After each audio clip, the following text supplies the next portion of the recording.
We are now recording this meeting for anyone who doesn't want to be on camera.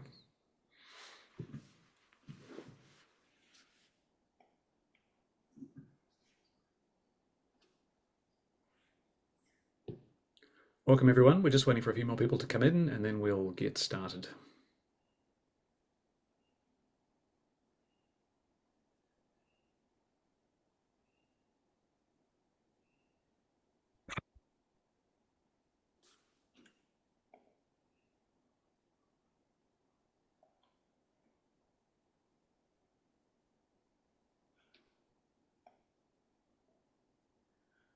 All right. Okay, we might get moving then. Welcome everyone to this Spark HL7 AU eRequesting TDG meeting for Thursday the 6th of June. Just a reminder to everyone that we are already recording this meeting. Okay, so let's have a quick look at the agenda for today. First up, you have the pleasure of my company. We're going to do approval of minutes. Update on actions, that's pretty short, and then we're going to move into some work with Andy. Andy's going to be talking about additional features prioritization. Brett is going to introduce us to an approach on consensus in order to move towards actually getting a specification out of this work, which is great. And then Angus is going to start diving into individual elements, service request elements of wave one. So we've got a lot of work to get through today. I think it's going to be a really interesting discussion, and thank you all for attending. All right.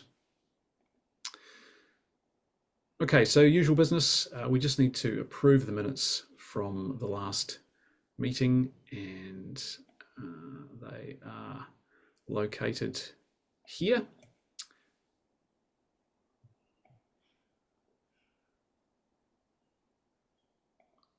They all look good to me. Would anyone like to motion to approve those? I'll motion, Chris. Thank you. And a seconder. Michael. Thank you. Danielle, could we run the poll, please? Yep, I'll just launch that now. Thank you very much. All right, so you should receive a... No? I have been prevented from. It's not allowing me. Let me have a go. Stuart, since you logged in last, you might have the option now to do the polls, or Chris. I don't have it. Let me see if I can run it. How's it? You have something called polls and quizzes. All right, that appears to be working. Yep, it's come up for me. Great. Perfect. So We'll just let that run for a minute. You should have received a poll to accept the minutes from the last meeting.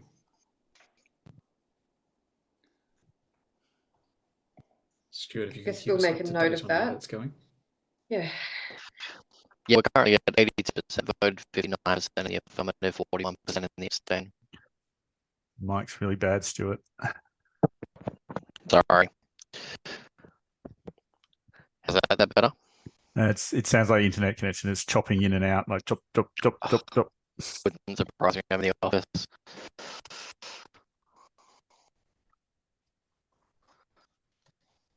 All right. So we're at complete. 89% voted, 61 in the affirmative, 39%. That's right. Happy to get it out there, Chris? That sounds like an approval. Does me too. Okay. All right. Excellent. Thanks, everybody. All right. So we had a couple of meetings from last week, a couple of actions. Sorry. Stuart was going to ensure that everyone had access to the minutes, which we've done. And then everyone had an action to provide feedback on the AU eRequesting DI documents by 14th of June. So that's just a reminder, I think, for everybody that AU eRequesting DI document is available and awaiting feedback, and that will be closing on the 14th of June. Yeah, right, I think, sorry, just to update there, I actually think that the closure date might be today. I think comms went out about that from Spark, so I think we've got that a wrong date.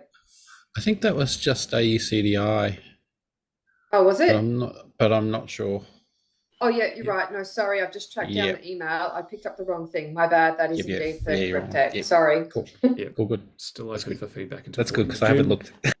Yeah, and that's available on the Sparked website, sparked.csiro.au, under Products and Resources, Australian eRequesting Data for Interoperability.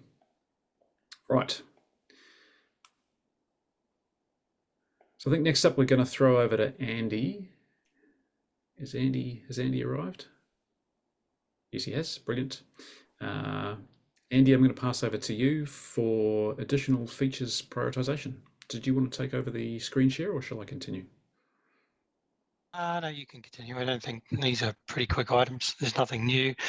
I think the top ones are still the top ones. There's no real significant change. Do keep the commentary going. It may be more effective to add your comments at the bottom of the page if you have something that either intersects multiple features, or you want to say something about an additional feature. But at the moment, I think we've got to a point of effective consensus on what the interesting aspects of those features are, given we introduced them now 3 or 4 months ago, potentially. And likewise with design principles, I've not heard any additional suggestions of other principles to be added. But if there is, please let me know. Oh, Chris, you've had one at the bottom. Me? Chris Kane, I think we need a principle which captures the need to meet the clinical references of referrers and imaging providers. Sorry, that's clinical preferences. There's a missing P there. Oh, that's good, because I was going to ask what a clinical reference was. Yep. Did you want to highlight what you see as an example of a clinical preference to be used?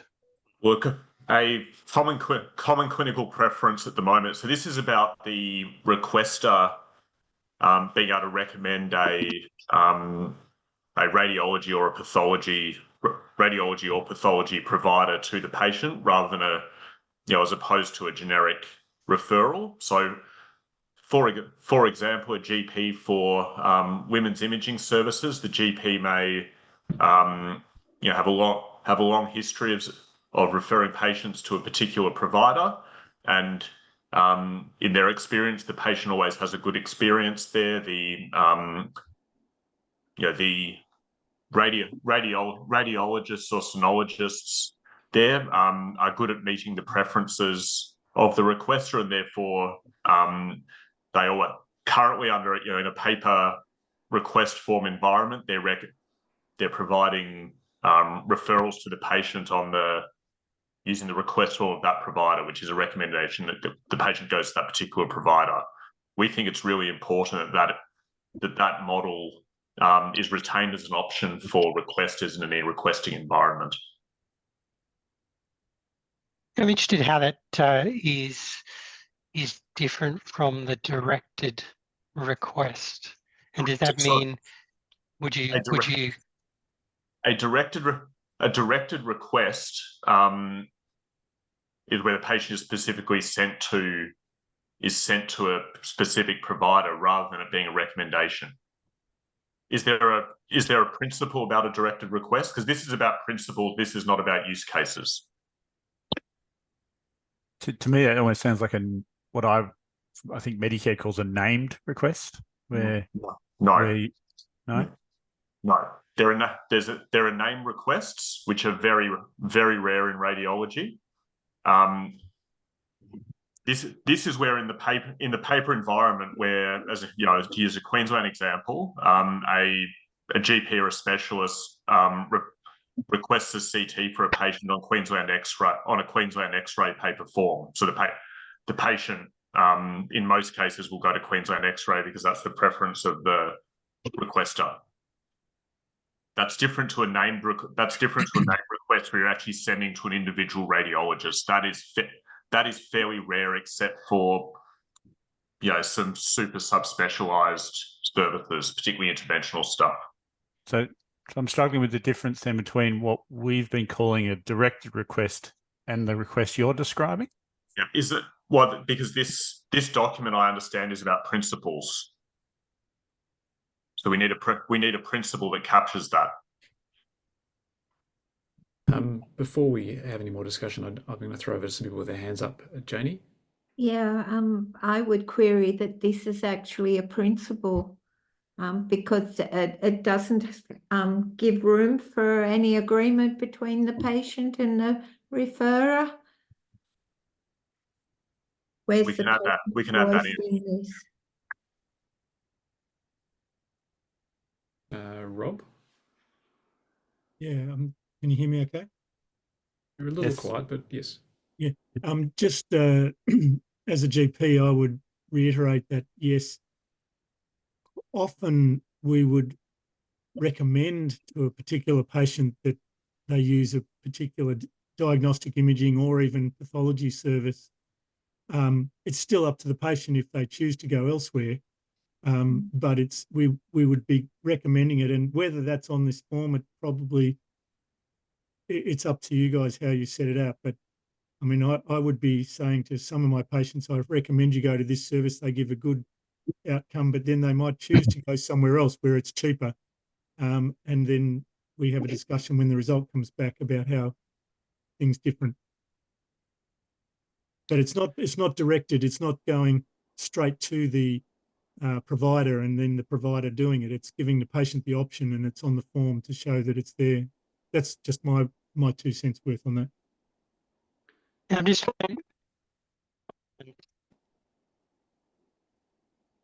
So I think probably what's going to happen here is we're going to find that this is actually a directed request. That's my personal take. Chris?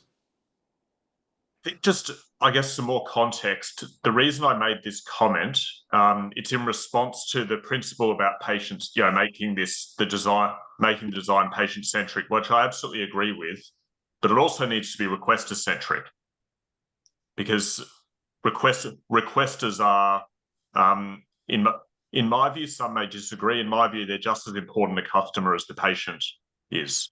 It's where radiology and pathology are a bit different to other medical services, where the radiology, the pathology provider effectively has two customers, both incredibly important, but their needs need to be considered. Thanks, Chris. Jai? So I guess my take on what we're talking about here perhaps is it's before the request is accepted or potentially generated. So, and what I mean by that is in a patient-centric world, the patient will decide where they go. That might be in a conversation with the provider where at the time of that consult, the request gets sent through. Or in this scenario, I think what I'm understanding from you, Chris, is it's more about having a way to flag a recommendation for the patient so that when they go and make that decision to commit to a provider, there's a recognised, I guess, entity that the provider has, talked to them about in the consult, and it's available in whatever mechanism we have sort of moving forward. The question I would have is that relevant to release 1 of this product, or is it a release 2 scenario? So release 1, we were really looking at from the creation of the request to the completion of the request. It's got to be release 1.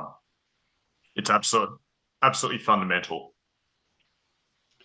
So then the question is, how would we capture that? What is the data requirement for that? Because I don't believe, I need to have a look at it, but I don't know that that's covered in, say, the eRec DI at the moment. So is there a way that we would capture that as probably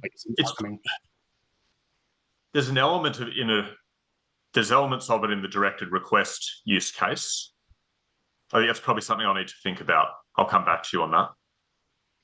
So completely get what you're saying. I'm just wondering where it sort of fits in this stage of the standard versus, I guess, when we're looking at future implementations as well. I think our strong view, non-negotiable for us, it's got to be release 1. Okay, well, appreciate that. But not as a Ken? principle.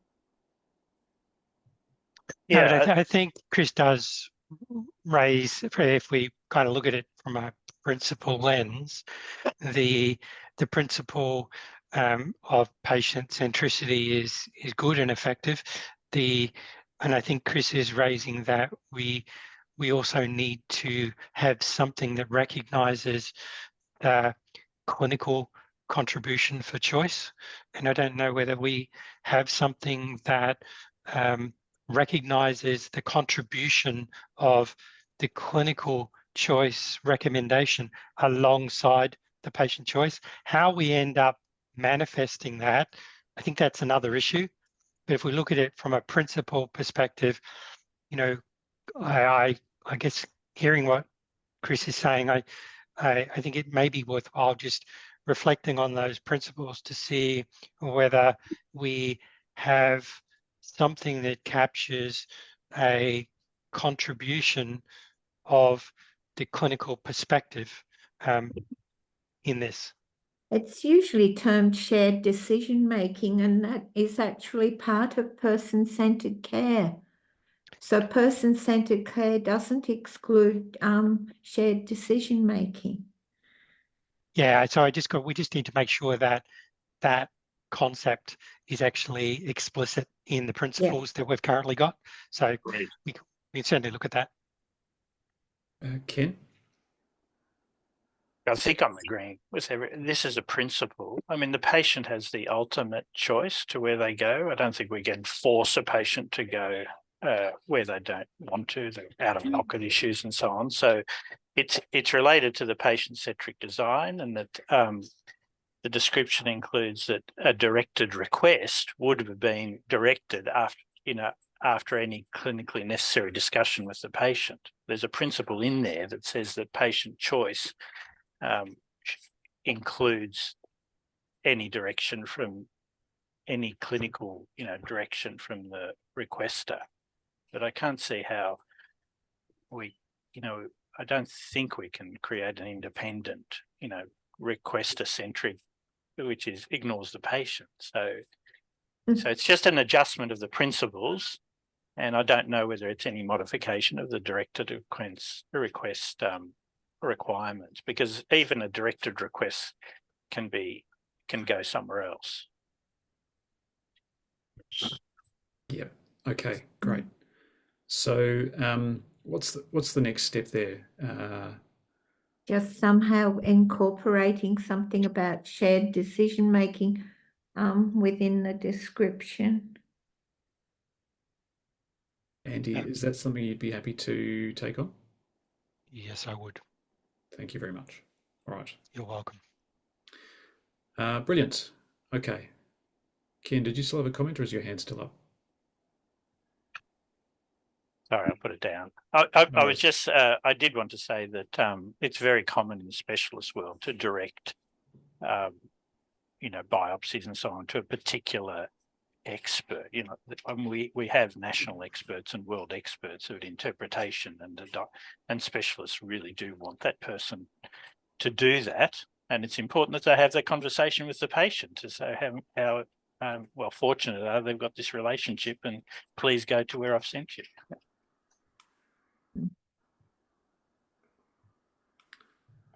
All right. Okay, very good. Thank you. We're now at 11:20, and we're pretty much bang on time. So I'm going to throw over to Brett, who's going to talk about approach to consensus. Cool. Yeah, so through some discussions in the recent past, we're just looking to be able to consolidate the discussion so far and really try and knuckle down to recording some decisions around some of the material we've talked about, with an aim to getting a good draft version of the implementation guide out for August, and being able to put it through the balloting process. So I might go into the next slide, Chris. Yeah. So that, yeah, noting what the initial kind of publications look like. We're planning a draft for comment ballot in August. So that's really a feedback kind of round where we put it out to the HL7 Australia community, request some formal feedback through a balloting process. So there's a period of time where people can formally respond to the content that we present, and then the work group needs to, the TDG needs to assess and reconcile all of that comment. So it's essentially a formal feedback process. It's really aimed at improving the content and getting things into a better shape to go forward with, and confirming decisions that have been made. So it's really a useful stepping stone in a quality improvement and identifying issues and consolidating what we know. And then beyond that, there's a plan to do another round of balloting next year, and that's where we're aiming to really have a more complete offering, and having a version that we consider complete enough to implement in a meaningful trial use way. So it's so really what we're trying to do is accelerate some of the decision making and get some of the stuff, essentially initial decisions, recorded, and being able to get that presented as a working implementation guide, which helps us with connectathon activity and some of the technical sort of testing and things like that. So primarily it's also through this process, what we're talking about is initially we're doing a draft version. So we really need to make some decisions, and whether they're entirely the right decisions is less important than getting something out and having it run through and tested in a meaningful way. And so so pretty much it's it's a working document that we're really aiming for, and have it at least vetted by the TDG as being good enough to do things with. And also noting even the destination we're aiming for is really a working standard, so a trial use standard, which in the HL7 space means that it is recognised as being complete enough to use, but it is not a normative final standard. So that there's definitely some period of time and usage that needs to happen before that would even be considered as something that would move towards a normative standard. So whilst we're making decisions here, I think what we're trying to do is make the best decision we can right now, and then learn as we go forward through as we develop the material and have more actual collateral to work with meaningfully. So I might go into the next slide. Thanks very much. So basically, assessing what we're going to do first, we come up with an approach to try and slice this up into some steps to help us kind of get through the material. So really, it's things we've talked about before. Basically, which FHIR resources are useful, to do this job. What are the priority use cases we're looking at, and then really looking at the basic requirements of requesting and being able to fulfill that request. So what we're doing is probably initially just confirming things that are very agreeable and we can get consensus on quite readily. Will be a few nutty ones, but we expect most people will be able to reach a consensus on most of this material, and then we will of course come back and be fleshing out things in more detail for some of the more sophisticated or other cases that we haven't talked about through the process. So I might go on to the next one. So we've split. The idea here is we've split it up into some waves of activity. And so from a technical perspective, like we're really going to be talking about these first two waves here.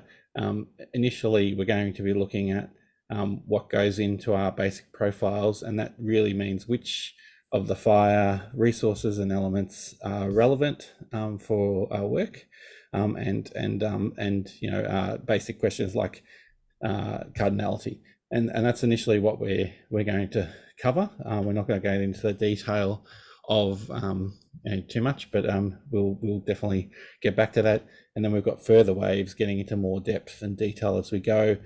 So the wave 2 is more concerned with getting to detail on those elements, terminology use, and interesting things like that, and then on to system actors who are exchanging, and eventually system obligations, which are more the technical requirements of particular actors in the system. So moving more into the interactive part of the questions and in terms of exchanging the data. So I might move on to the next one, which sort of explains what we're going to do. So really, initially we're looking at ServiceRequest, which I think is no surprise to anyone, that this will be a key thing we need to do. So basically we're going to be looking at the elements there. I've got some words about what we're going to do, but really we're going to just look at each element, make an assessment, and move on from there. So I might go on to the next step. So wave 1 is really about must support, which is essentially an indication of an element being important to us. It's basically, is this a key element of information that we need to exchange to others? How does the requester, basically, is this important to the requester and fulfiller? Does it form an essential administrative part of the request if it's not directly related to the request detail? And basically, is it a required field? Is it something that's optional depending on context? And is it repeating? Basic information about what's going on. So how that manifests in the implementation guide is really marking those elements with a must support flag, which is the FHIR way of saying we care about this element, and it also specifying a cardinality. So is there 0, 1, 1 to many, that kind of description. And basically, this is to really just identify the things we're going to talk about in more detail. So just to ensure that the elements we have selected are things that we really need to have, and then we'll go into more detail about those elements. So what we're trying to do is avoid detailed discussions at this point, but we will get to that in wave 2. Andy.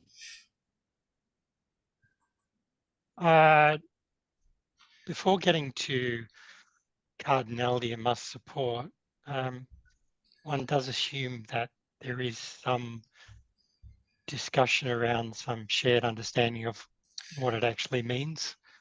So wave 0, sure. the kind of the international FHIR-based spec version of it is somewhat interesting, but it's pretty important that we contextualize that data within the Australian scope. So I just kind of wanted to flag that wave 1 sounds like, as soon as we start talking, we jump immediately to must support and cardinality, whereas kind of there's the, are we actually on the same planet to start this?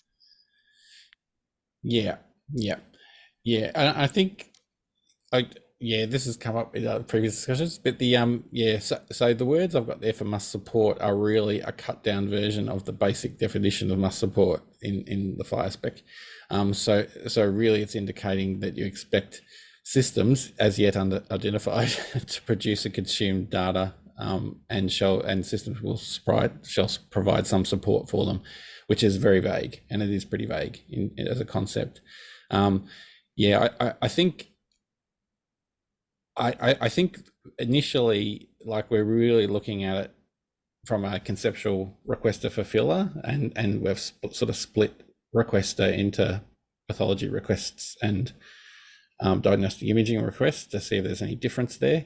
And we haven't, and we're expecting to come back in wave 3 to really explicitly talk about system actors, and then that will lead us on to more detailed discussions, I think. So really, I'm looking at this more as a soft mechanism to try and scope down things that we will readily agree will exist in this spec.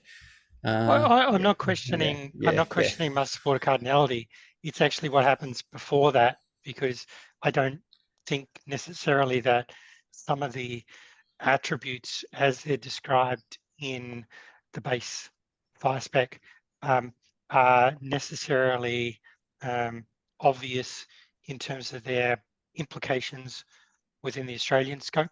So I'm just kind of, I guess, flagging that prior to the must supports and cardinalities, they're kind of the precursor to that is we're actually all on the same page when it comes to, you know, what in the world does, for instance, a requisition ID mean, or what does, what is the implication of some of these things, and then we can talk about this. You know, we can have the discussions then about must supports and cardinalities and stuff. Yeah, I hear you.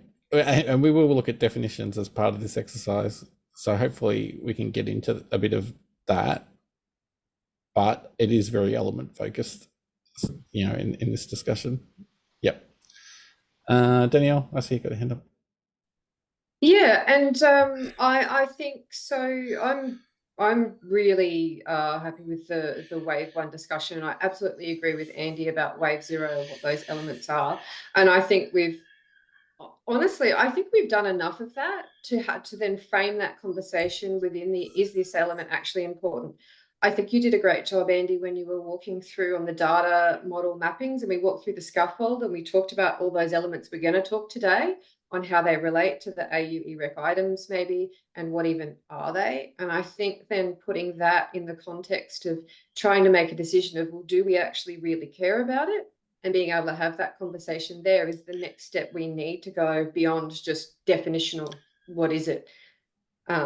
So yeah, I think we're there. I think we've progressed enough with wave zero that we're going to keep going. What is it? But frame it within each of these decisions. Yeah. Yeah, and I think this is very much a rough cut, right? And the idea is to move pretty quickly, hopefully through this material, get a rough cut, and of course we'll take extra elements that we haven't talked about, and we'll of course have a discussion about things people are you know, things we can't agree on, you know, that will come up. So I think, yeah, it's basically just trying to get some of those mappings even consolidated, already defined work done with use cases and mapping concepts. That's been, you know, useful context.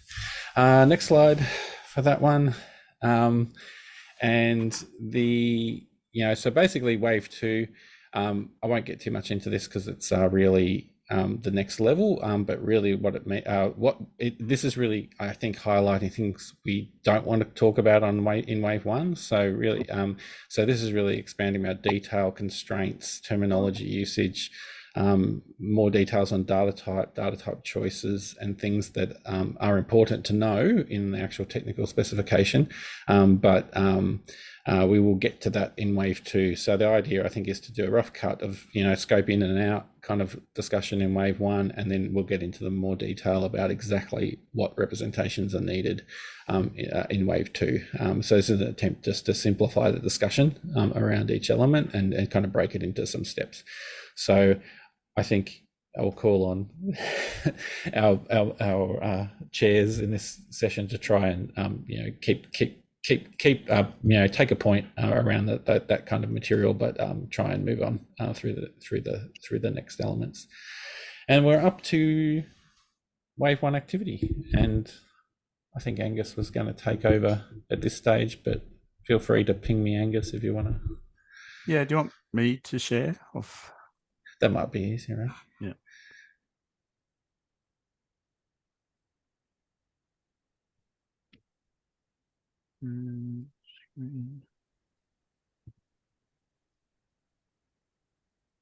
Does that work? Are people seeing the waves?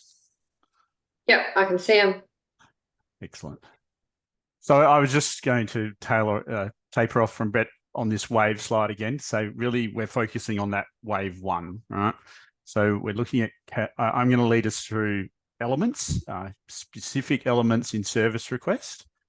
And we're going to try and make some decisions about the cardinality of that element, whether it's optional, mandatory, can have many. We're going to try and make a decision about that, and a very sort of rough decision about must support. Should the creator of the request populate this thing or not?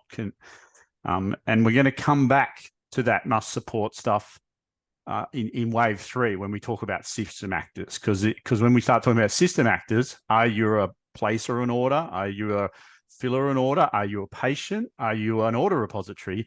We have to talk about must support in the context of those actors, right? But for now, we're really just trying to sort of really think about, when you create an order, must you support this sort of thing? Does the lab or the radiology clinic require the order placer to provide this information?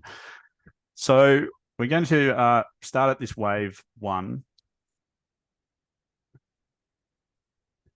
I'd also state here that, you know, this is the early days. At the moment, none of us can criticize the standard we've created because we literally have nothing. We've made no decisions, right? So we need to get to a point where people can kick the tires of the standard. And at the moment, we don't even have a car, right? So what we're trying to do here is to start to build something, right? Make some decisions. Like, let's decide that we need a tire, and then we can start kicking it, right? So this is the beginning of that process. Let's make a decision about some simple things that we can, and then throughout the ongoing process, we're going to challenge those decisions and drill into them further about the detail about each of them. So on the coming slides, we're going to have a slide, 3 slides really, these 3 dot points. So we're going to talk about a particular element in ServiceRequest. We're going to have the definition that comes just from international FHIR for that element. What the FHIR standards creators internationally decided this element was about. Then we're going to provide some context about the use cases we've created at Sparked, you know, Australian Medicare use cases, the use cases that Sparked has come up with about pathology and diagnostic imaging. And then we're going to get to the 3rd slide, which is the proposal where we try and make a decision. We're going to decide, you know, do we need to support this item? And what's the cardinality? Is it optional to have it? Do we need many of them? Is it mandatory to have one of them? So we'll jump straight in, and this is the first one. I hope we're not hitting the rocks with the lighthouse straight away, but this is ServiceRequest code. So this is where we put the exam name or the test name in the service request. It's where you may say full blood count or chest X-ray. So as the international FHIR spec says, it's a code that identifies a particular service, procedure, diagnostic investigation, or panel of investigations that have been requested. In the international spec, it's optional, right? It's 0, 1. They're saying you don't have to provide one, and if you do provide one, there can only be one. We need to decide if that's relevant for us. They suggest, as an example, that you use SNOMED codes, the procedure codes, and the data type is a codable concept. So I'm not going to read the comments on all of these, but I'll read this one given it's the first one. So many laboratories and radiology procedure codes embed the specimen organ system in the test order name, for example, serum or serum plasma glucose or chest X-ray. The specimen might not be recorded separately from the test code. This here is requirements that we have from around Sparked in Australia. So a request for a medical imaging specialist, a request to a medical imaging specialist for a diagnostic imaging service should include sufficient clinical information to assist the service provider to accurately provide the diagnostic imaging service request. And for pathology, just the individual pathology service or recognized groups of pathology tests to be rendered, the description must be sufficient to enable the item in which the service is specified to be identified. Those 2 come from Medicare, actually. They're from the Medicare schedule. So, you know, a request for diagnostic imaging, the type of imaging required, and pathology, the type of test required. So that's our Australian context we have. And this is where we try and make a decision. So what we're putting forward here for discussion is that the code is must support. So we do expect requesters to provide a code, right? And that's kind of a given when you make something one-to-one. You can see the cardinality here is one-to-one. So we're, unlike the international spec, we're saying service requests in Australia must have a code. It kind of makes no sense for us to get a request that has no code to tell us what you're requesting, is at least our view. So, and when anything's one-to-one, it's going to be must support, right? Because you're saying it's mandatory. And if it's mandatory, you have to do it. Therefore, it's must support. Must support gets a little bit harder when it's optional, like 0-1. So the proposal here is that for pathology and diagnostic imaging, that the creator of the request must provide a code, and its cardinality will be 1.1, not many. So this is of course, you can order many service requests. So you can have a request with 3 tests ordered, but each service request only has 1. You would have 3 service requests if you're going to order 3 tests. I will also just highlight for diagnostic imaging, we know this is still unclear with the order catalog, body site, modality, laterality, those concepts. But we agree, I'd like to think we agree, there will be a service request code, but we're not here just agreeing on what that set will be. So we're not deciding it's SNOMED, we're not deciding it's the RCPA set or that it's the set from RANSCA. All we're saying is there will be a code. Does anyone have any questions about this concept? Danielle?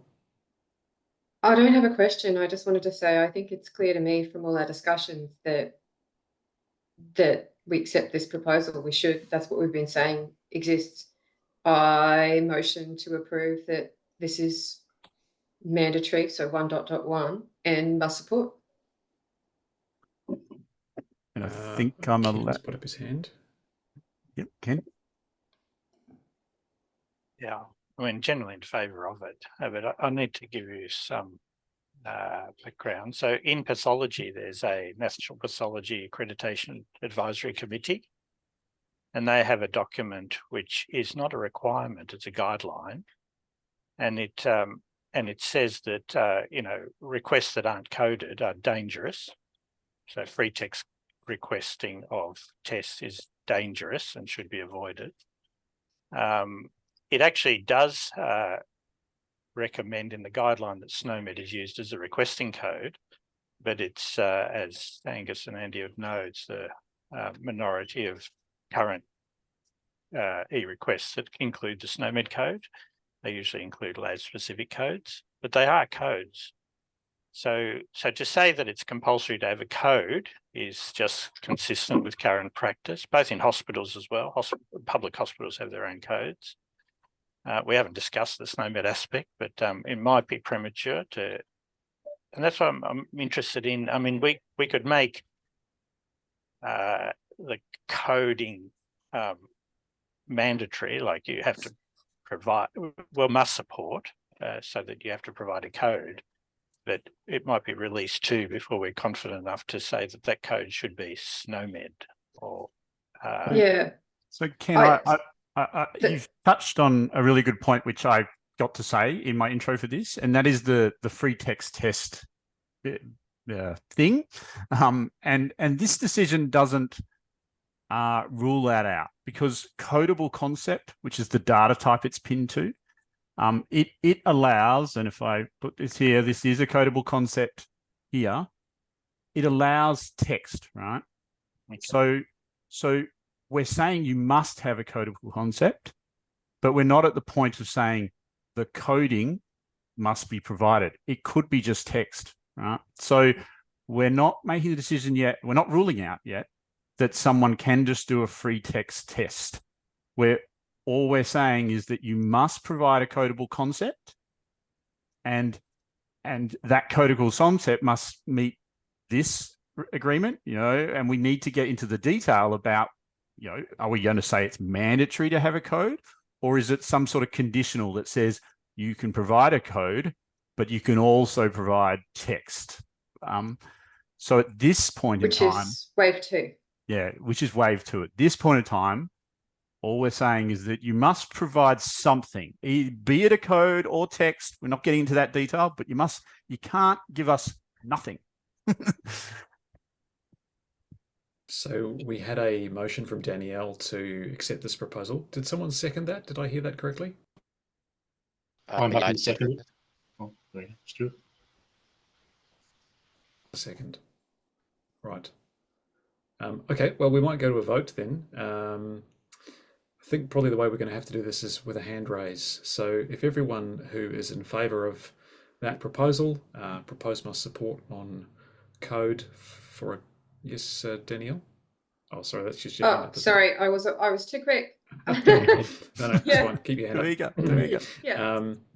Everyone who supports, please raise your hand on what we've just discussed. And if you're unclear, now's a good time to shout out.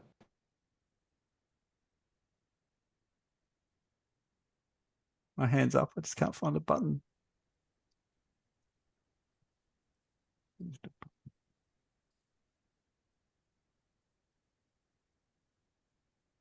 Right, so we're currently at 30 of 46 on that proposal. 32, 31, 31 of 46, 32 of 46, 33, 34.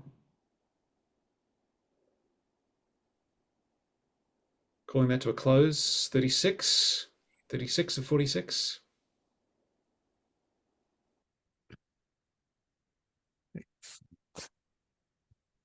Sorry, I just started dropping my hand because, yep. So is that a pass?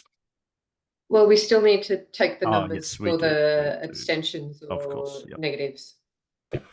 I'm being too eager now. But yeah, it's a pass, clearly. Yeah, if you could everyone just lower your hands, that'd be great.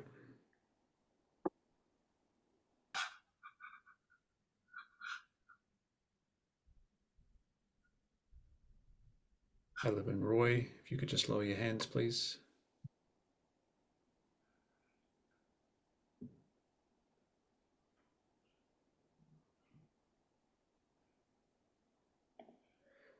All right. If you would like to abstain from voting on that, please raise your hand now.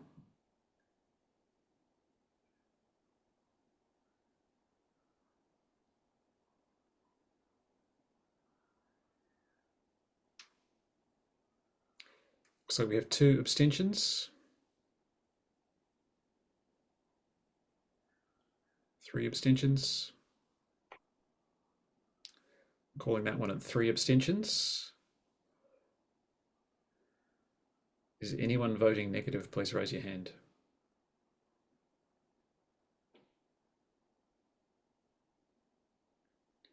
Three, 2, 1. No negative votes.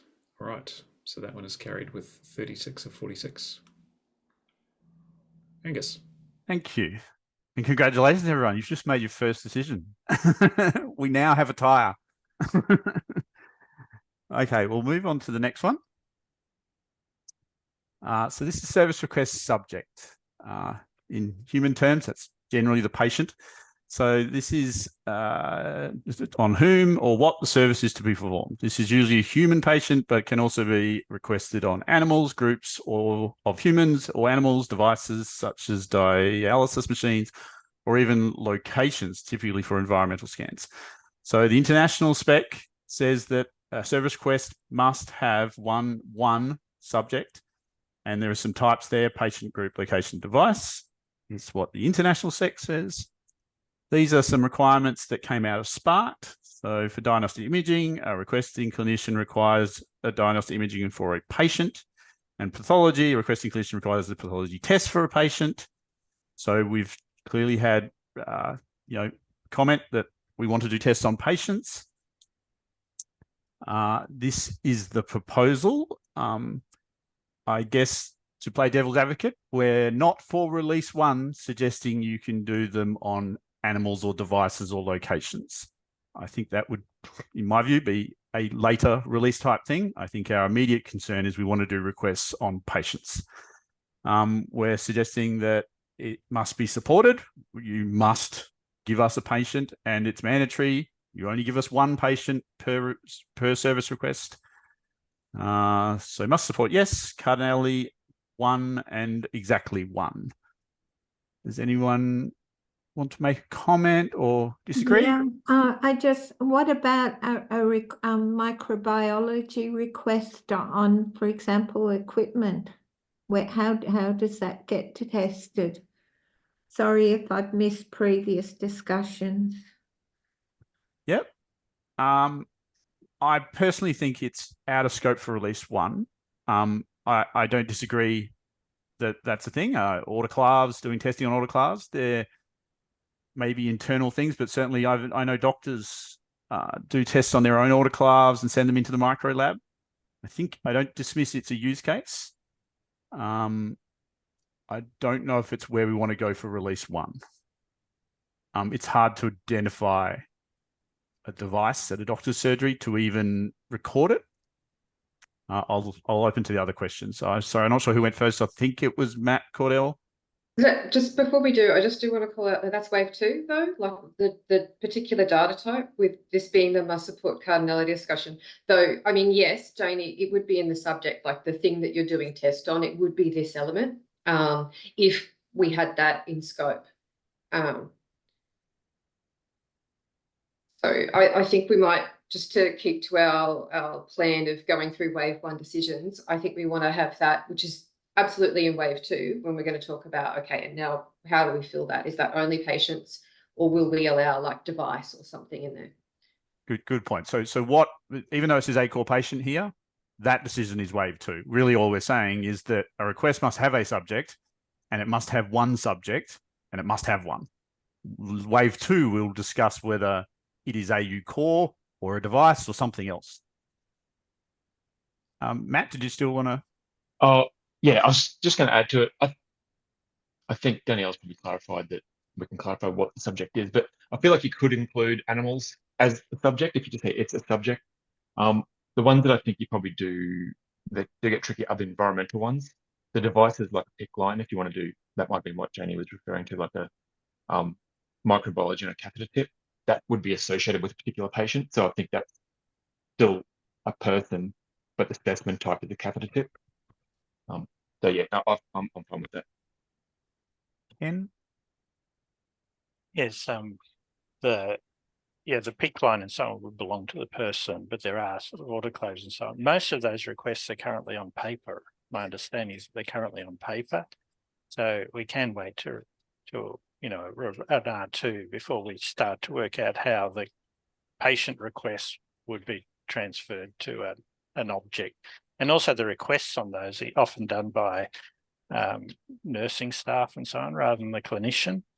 And so it's really quite a different scenario, and it would complicate R1 a lot if we had to try to work out how to accommodate it in R1. So I think sticking to patient. So can we move a motion? Would someone like to move a motion that yes, it's must support, and yes, it is 1-to-1?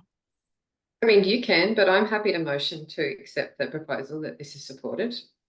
I move. Jane. Jane. Jane? Yep. Yep. Do we have a seconder? Yeah, that was Jane. All right. Okay. I've moved it. She seconded it. Shall we vote? All right. If you are voting in the affirmative to must support for subject and cardinality 1, please raise your hand.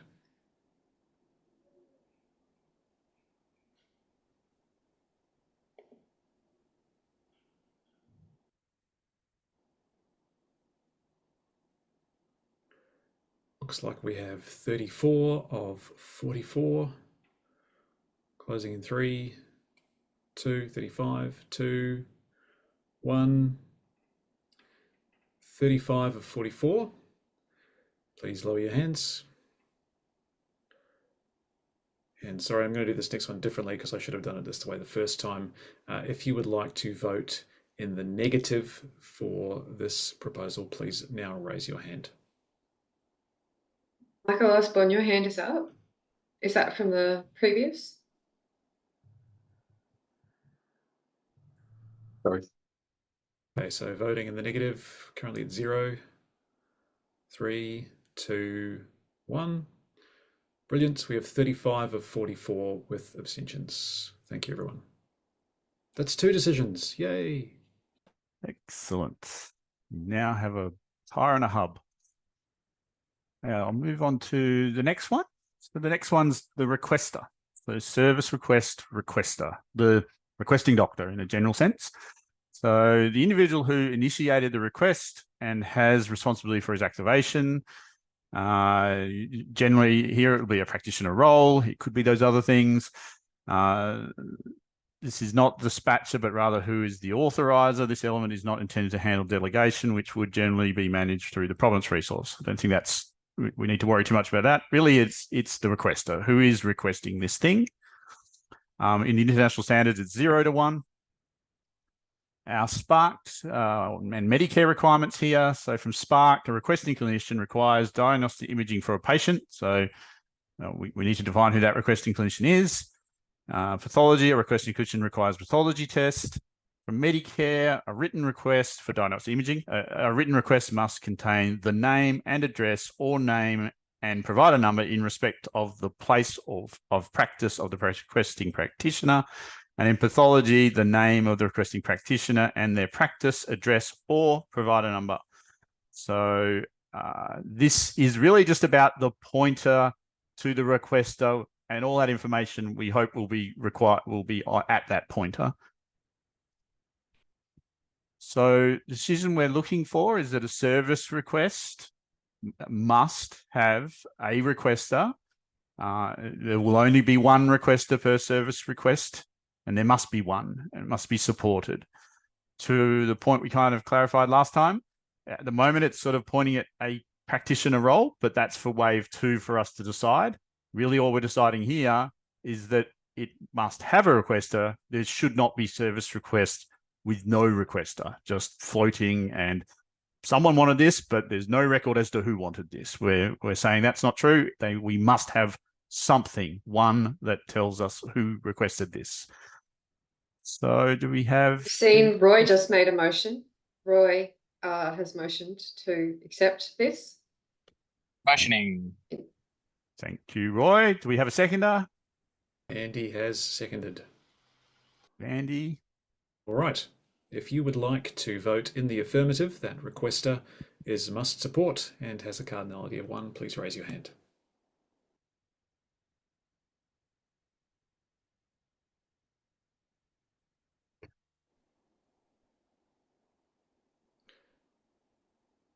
Overwhelming majority, 39 of 44.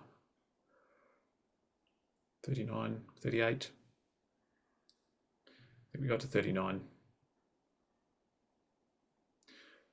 Currently 36. I'm not quite sure when to stop it, but look, we made 39 of 44 and we're now on 36. So I think we're going to say that one's okay.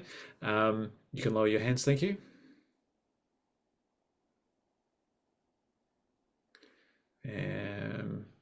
I think we can take 39 as that number for the minutes.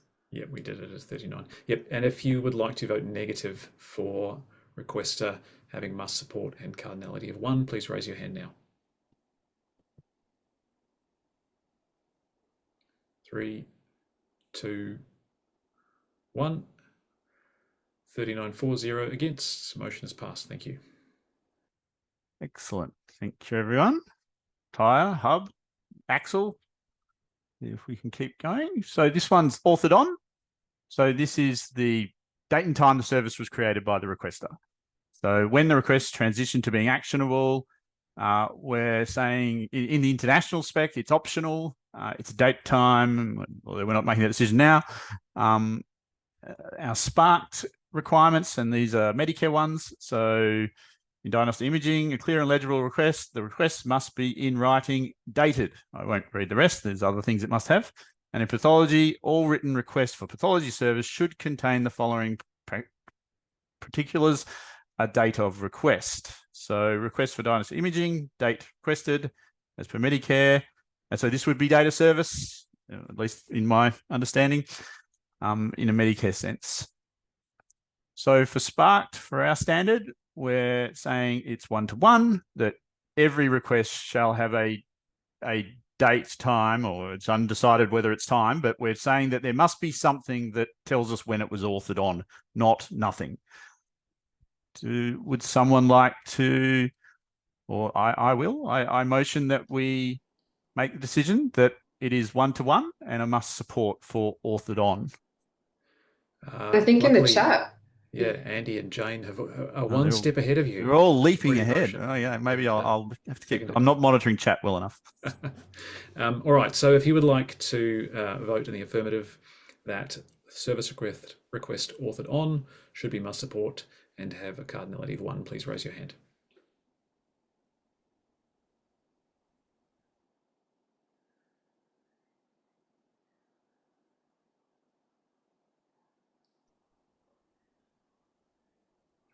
So we're at 36 of 40. And we're going to close that one now. 36 of 40, lower your hands, please. Thank you very much.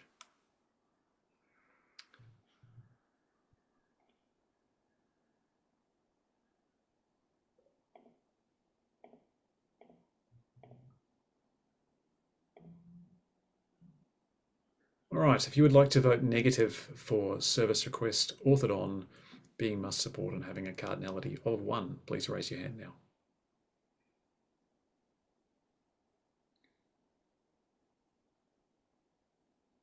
We have no hands up. I'm sensing a pattern here, but that's good. All right, that one is passed. Thank you. Excellent. Thank you. Chassis, axle, hub, tyre. I'll continue on. So this one's probably a little less unclear. So service request status. So the status of the order. Whilst we're not making the decision now, it is a require. Well, we kind of can't avoid the fact that this, by the international standard, is a required 1-to-1 property that has those service request status. We can minimize those in time, although that's not the decision we're making now. But we can't go against the international standard, right? So the international standard says the service request must have one of these statuses.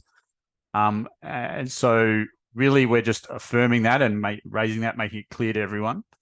So they state it is a modifier, like, because it kind of changes the whole request. An active request has a very different meaning to a entered in error request, which is why it has a modifier flag to say you need to be careful about this, because don't do a request when it says it's entered in error.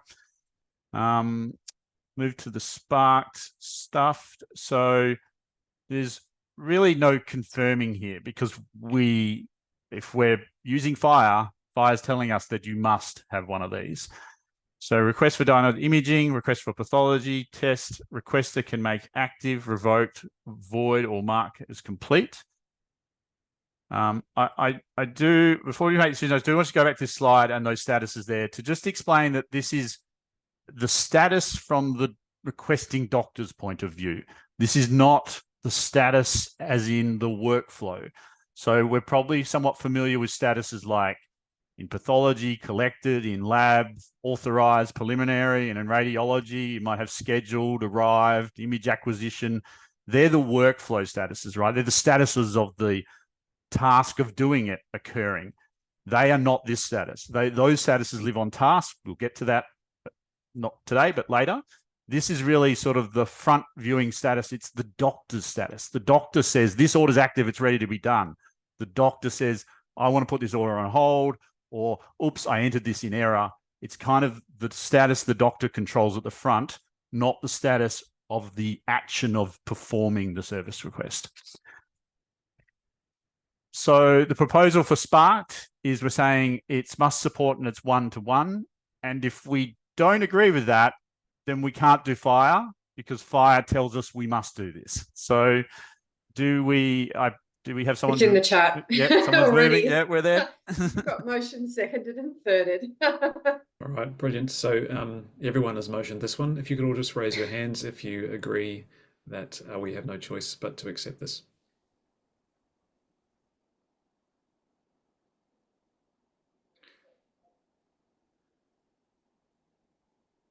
All right, looking good. We're at 33 of 40. 33 of 40.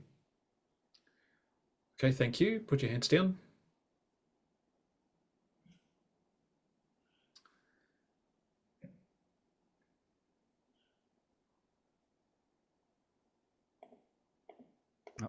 And if you would like to vote in the negative, please raise your hand.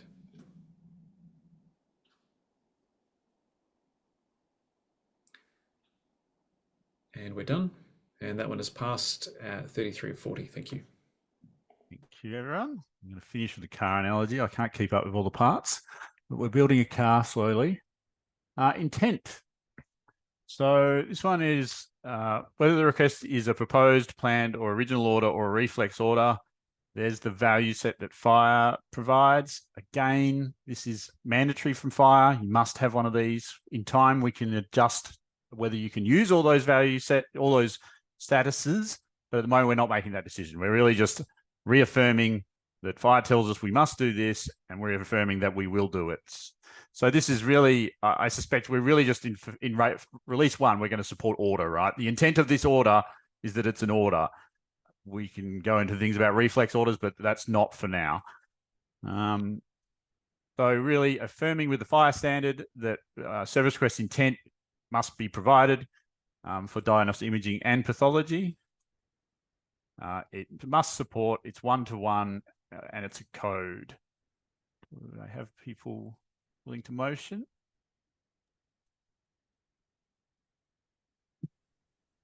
Andy's motioned. I'm happy to second. Right. So this is much like the last one. If you would like to vote in the affirmative that intent is must support in exactly 1, please raise your hand.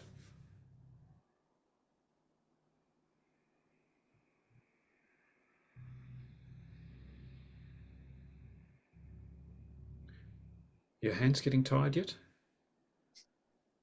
I was wondering about Right. that. There's less people putting their hands up. Yeah. We're at 31 of 40. 31 of 40. That looks good. 31 of 40. You can put your hands down. Thank you.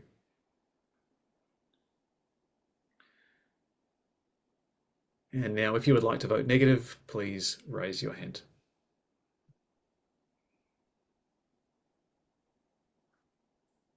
I guess your hand's still up. Angus and Jennifer, your hands are both up. Is that? I'm looking at the next slide.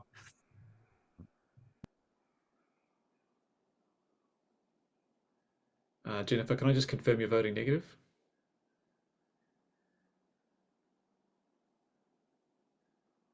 I think we're going to have to take that as a negative. Okay. Everyone else is an abstention. That one is passed. Thank you.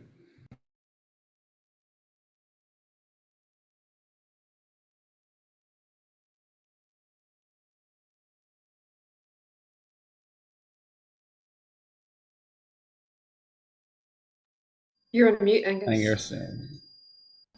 Start that again. Sorry. Yep, service request identifier. So identifier is assigned to the order instance by the orderer and or the receiver and or the fulfiller. This is a business identifier, so it's not the resource ID. It's just an identifier that someone creates and puts on the service request. At the FHIR international level, it's optional, and you can have many of them, 0 to star. I'll go through. So this is some sparked Australian context, or at least we're pointing out here in V2 for anyone who knows V2 ordering. This is probably akin to a placer order number, just an identifier for each line item, order item. So a placer order number in HL7 version 2 goes in OBR2. We're talking about pathology and radiology here. So for sparked, and I'm probably a bit of an instigator of this, we're suggesting must support 1 star. Now, the 1, so what we're saying here is we're proposing that all orders need an identifier. We're not talking about what that identifier is. I'm loosely thinking just something, a unique identifier on each order item for systems to be able to identify them. And then you can have any others, you know. So we're saying you shouldn't have nothing. Should have, you know, a service request must have something, some sort of business identifier. At a minimum, that might be, and we still have to make those decisions, that might be just a GUID that the system creates and slaps on the order. It might not even do anything with that GUID to start with, but it gives us a way to have a business identifier for that full blood count on that order or whatever that item is. So I guess, so do we have someone who's willing to put forward a motion for must support one dot star? Does anyone have any Andy's questions? motioned. Thank you, Andy. No, I Sorry, think Angus, can Yeah, I yep. ask a question? So, but it's not a unique identifier, like a unique identifier for every request in that request group. So we're not making that decision, but to be fair, I'm thinking it probably would be. So we're looking for something that uniquely identifies that full blood count. You could do that by, you may choose to scope it by an identifier like an episode ID dash full blood count in a sonic sense. But that is my understanding. But of course, that detail, maybe that's not where we arrive. Maybe we say it's not unique. But I would lean towards thinking it is unique. Wouldn't be hard to make it unique, as you said, with a suffix or something else. Yeah, we typically do this in to be fair, it's not mandatory in V2. It's optional. But yeah. I don't think I've seen an order that doesn't have one. I think there's a lot of merit going forward that we have them, even if we don't know today what we're going to use them for, because it sets a foundation that you have this identifier. I'm thinking like way down the road, we might have workflows that cancel orders, swap one order for another order. And if you don't have identifiers, it's going to be difficult to do that. Oh, I've got questions everywhere. Andy? as soon as you said, well, you could just use a GUID, and I went, this isn't a business identifier. You already have a unique identity through the resource ID anyway. So I haven't yet heard what the use of the business identifier is, other than we need to be able to uniquely identify that we have a way of uniquely identifying through the resource ID. So what is the, and I understand the, you know, once you start talking about group IDs and stuff, that all makes much more sense. But in terms of this individual service request, what is the business driver other than historical to actually drive the need for this business identifier? Yeah, I more view it as a system requirement, like something systems like, not something that a user necessarily likes. I don't think doctors care about an identifier for the item on the request, but I think, in my view, applications like to have something concrete like that. But then it's not a business identifier, it's a system identifier, and we have that in an ID. I like to keep them independent. But respond to that particular comment. So a resource ID useful, yep, and that stays within your server. It might be a very similar resource ID in others. There's no obligation there that it acts in a real world business identifier way, like what you were talking about, Angus, on being able to match and respond to things across different systems. That makes it a business identifier by its use. And in terms of, I mean, I'm not saying we have to have one, but that would be the difference really between the technical identifier or the resource ID when used in your internal system, or using that to go and perform like business activities. In the other things, it is a, you know, your placer identifiers, your filler identifiers, they're all real world things. It doesn't have to be unique. So for service request in particular, the element is pulled out as these are the identifiers that are assigned to the order by the orderer and or by the receiver. And sometimes those will be the unique one for this light item, but they might also include, or instead of include, like the well, the lab number even, or the placer identifier. So it can be many things in there. And I guess that if we decide that this is relevant to support, then wave 2 will be able, do we need to place further constraints on what that actually is?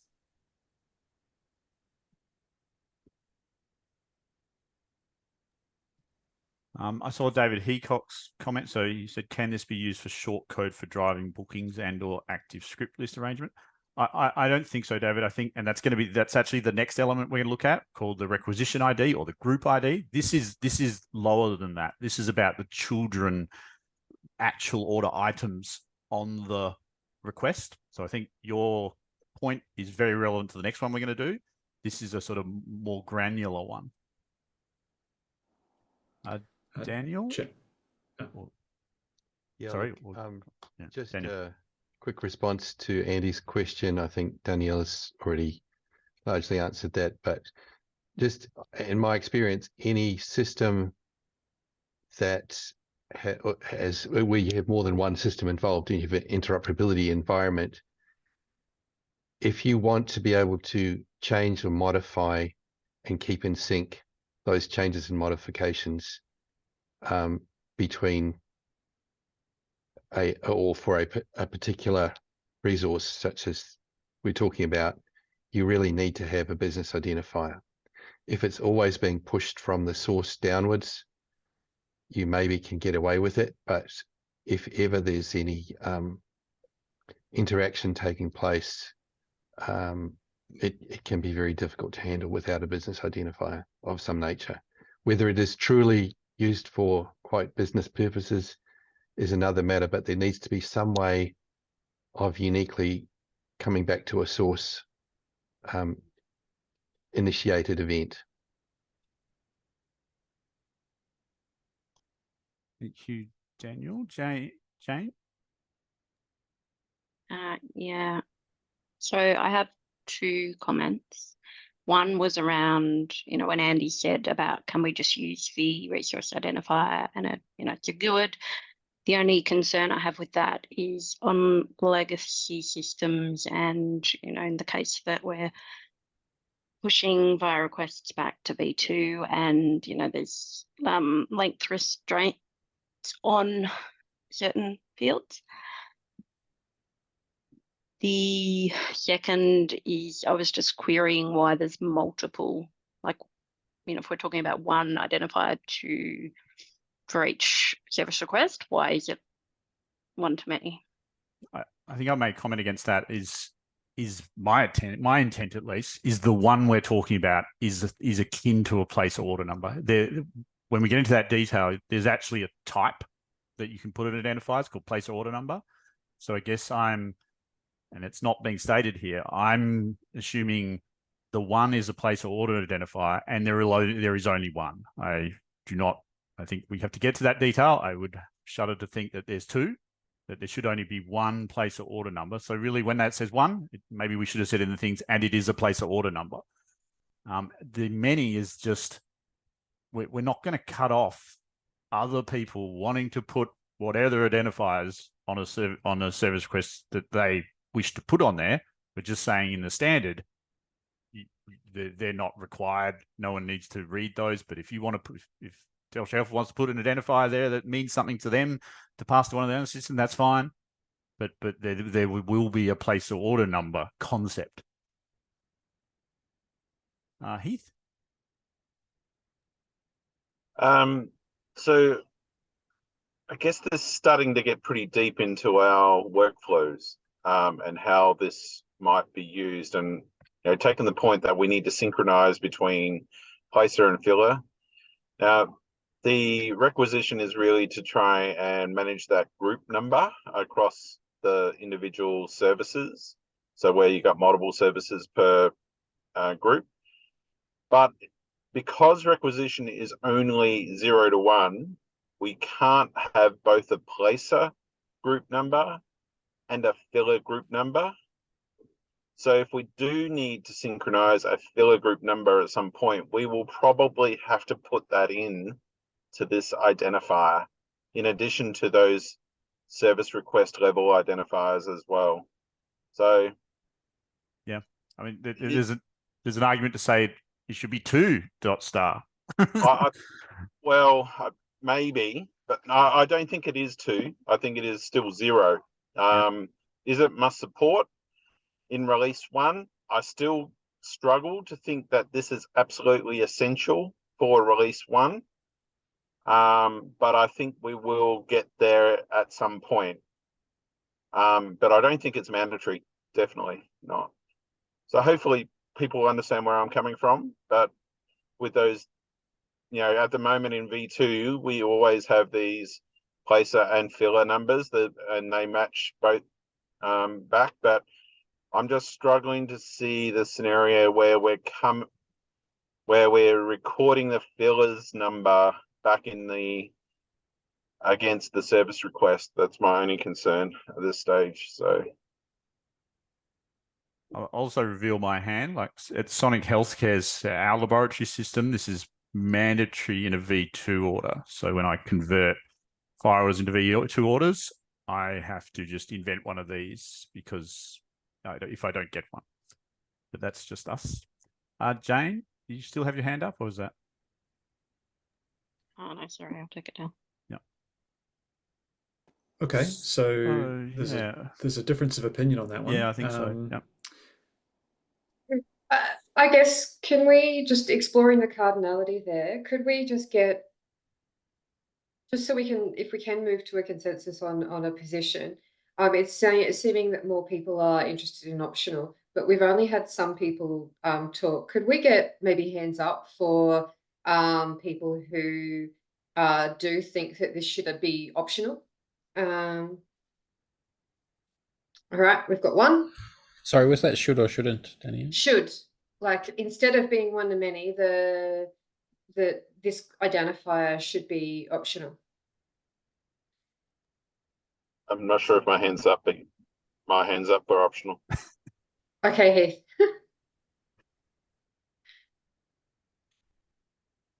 That's okay, still climbing, but it is less than half the people. The lion's share, yeah. Oh, it's But less than half. Right. It is less than half, but I suspect that quite a few Yeah. people are abstaining on this Yeah, specific agreed. decision. So can we maybe just do the show of hands then for the people who think that this should be, like, pop your hands down, and then let's go for the people who think this needs to be mandatory. It's important that it is mandatory.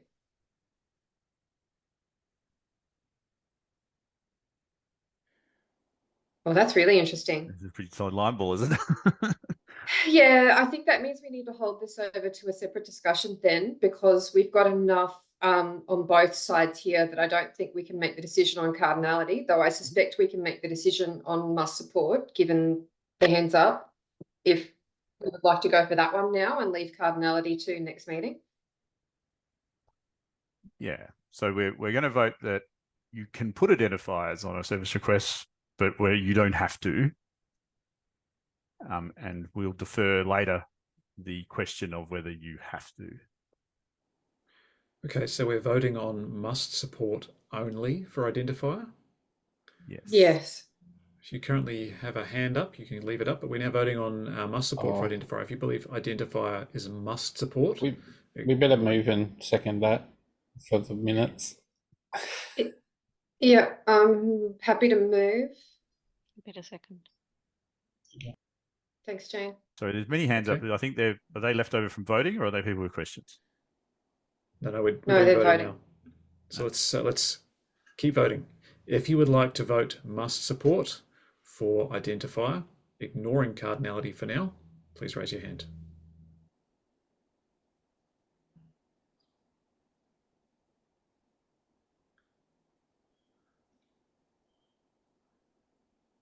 Okay, we're at 25 of 39. Closing the voting now. 25 of 39. Thank you. Please lower your hands. If you would like to vote negative on must support for identifier, please raise your hand.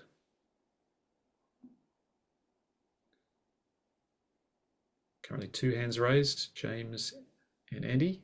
Just Andy.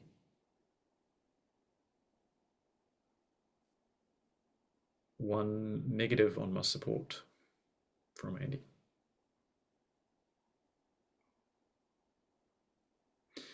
Thank you. That one is passed, must support. 25 of 39. 1 against. Okay. So I take it we can move on. Do we have time? We're 12:27. The next one's requisition identifier, the group identifier. I think we need to just talk about the next week's agenda at this point. Okay. I don't think we can get through requisition No, for sure. I agree. I think this will create just as much confusion. All right. Awesome. Okay. Thanks, everybody. That was really good. That was great. That was great progress. We got through a lot of really good stuff. Fantastic to see the group actually voting on some things and moving forward, and even dealing with those tricky questions like identifier. We're much closer to actually having something we can implement there than we were when we started that discussion. So that's excellent. All right. So the next meeting. Just share my screen.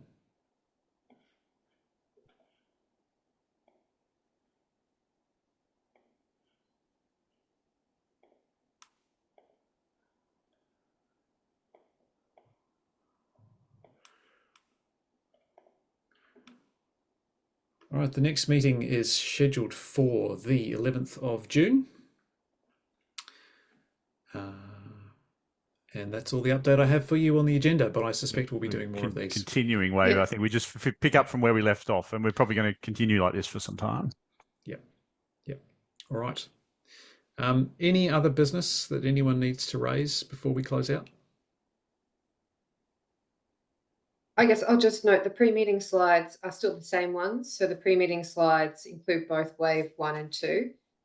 So we're just going to keep, as Angus and Chris have said, continue then through requisition and those next decisions, and then into the wave 2, where I suspect we will be spending more time as we get to talk about terminology and is it a patient or a device. Awesome. Sounds good. All right. Thank you, everyone. Lovely to see you again, and we'll see you on the 11th. Cheers. Thank you. Thank you. Thank you. Thanks, guys. Great work, team. Thanks. Bye. Nice. Thanks, everyone. Bye.